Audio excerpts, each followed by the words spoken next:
Nama saya Nur Ain binti Abdul Majid dengan nombor matriks 07 DUB 24F1012.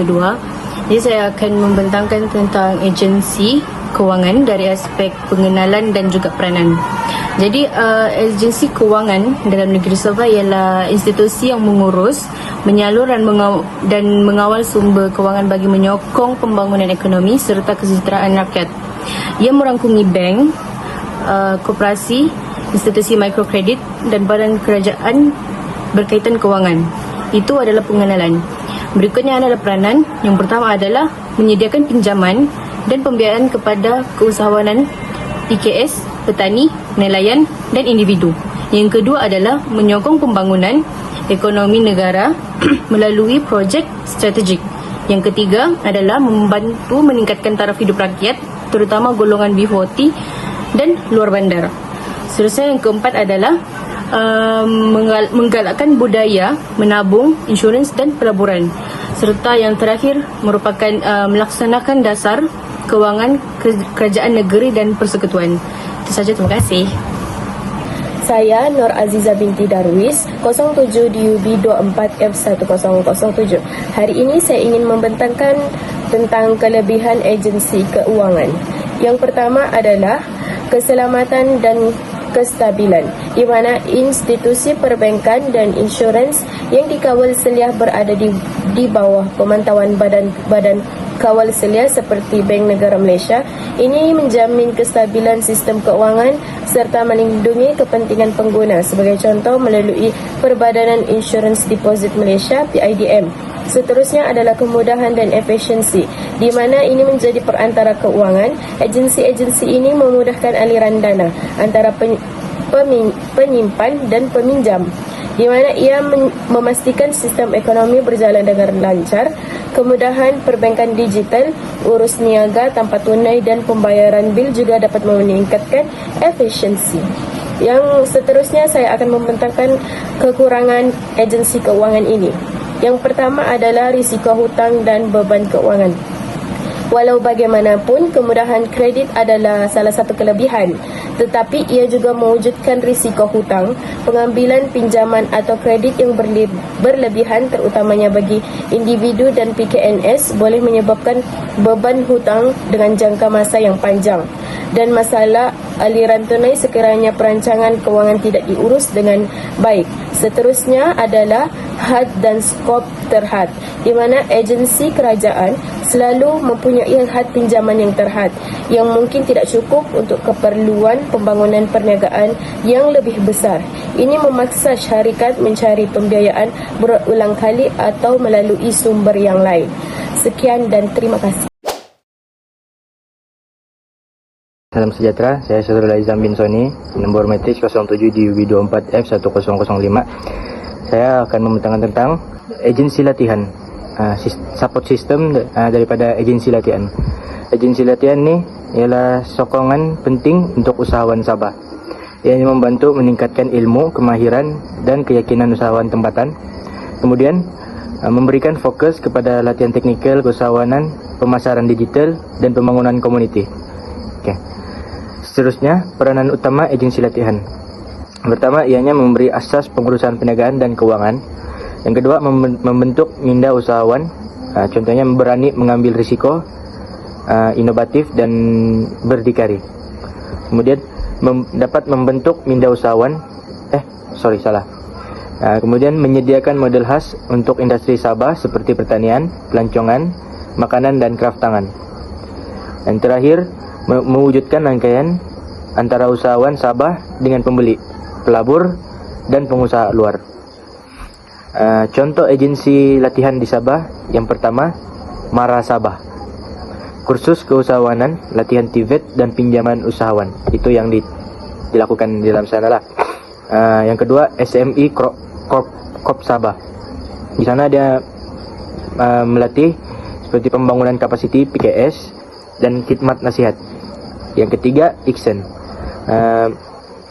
bimbingan mentor menti dan kursus perniagaan. Yang kelima MDIK Sabah, latihan pemasaran digital e-dagang. Kementerian Pembangunan Luar Bandar Sabah KPLBS, program keusahawanan desa dan koperasi.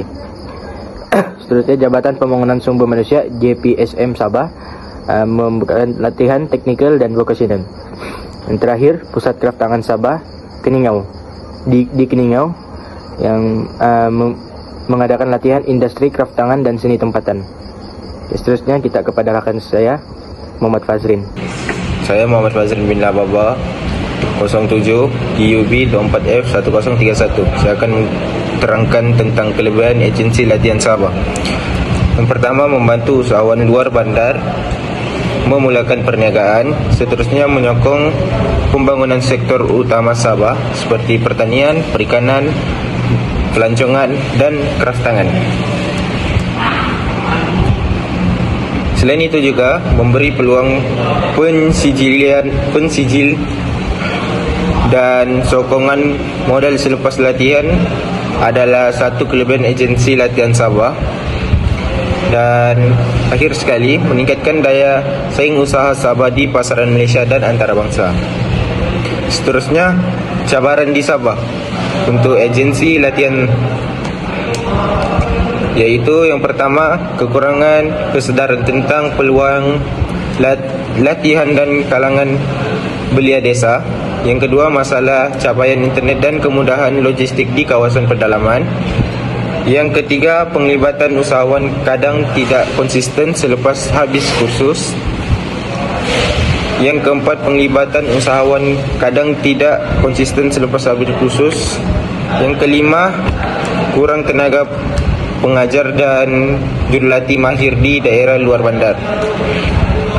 Akhir sekali, kesimpulan, agensi latihan di Sabah sangat penting untuk melahirkan lebih ramai usahawan tempatan. Selain itu juga, latihan membantu meningkatkan kemahiran, keyakinan dan daya saing global. Akhir sekali, dengan kerjasama kerajaan negeri dan persekutuan usahawan Sabah boleh berkembang maju dan menyumbang kepada ekonomi negara. Sekian, itu saja dari saya. Sekian dan terima kasih.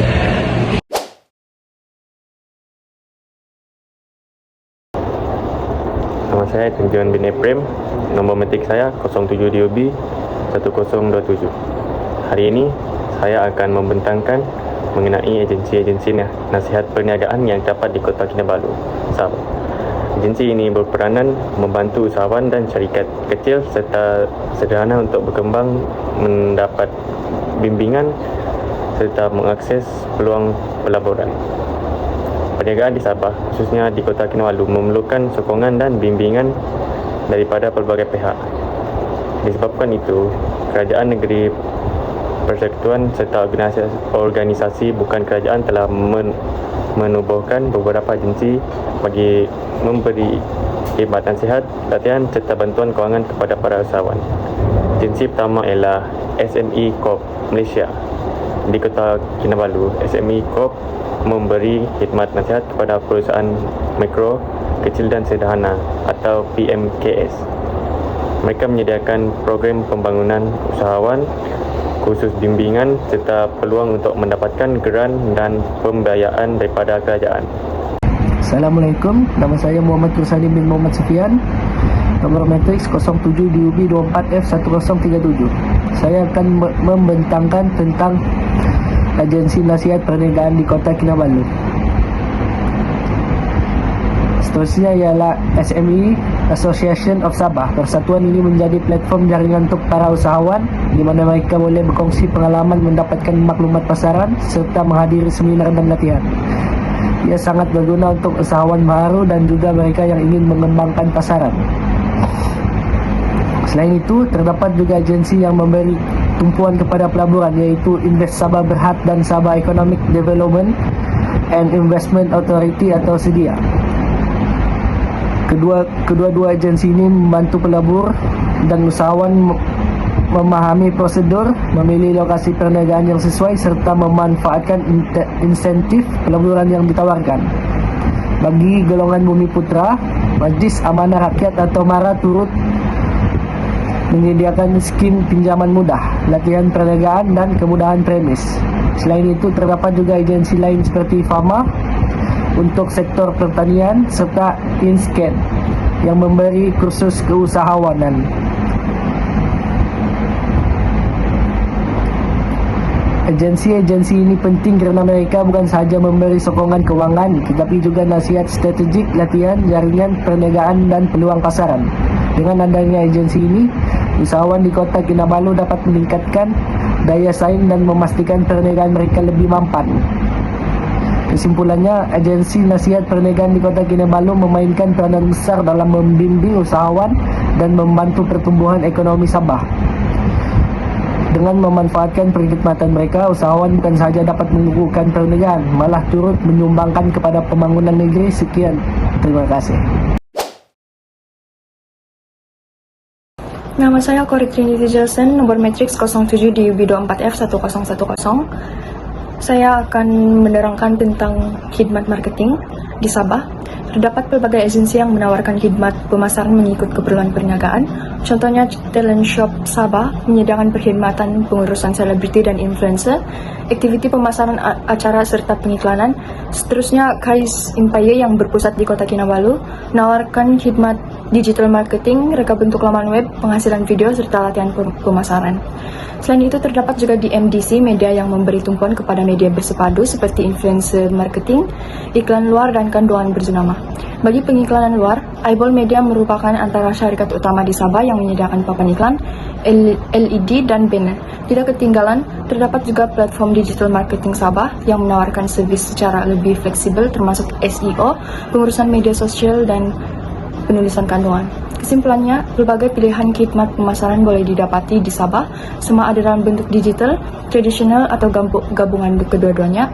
Usahawan boleh memilih agensi yang sesuai berdasarkan budget dan strategi pemasaran yang diinginkan.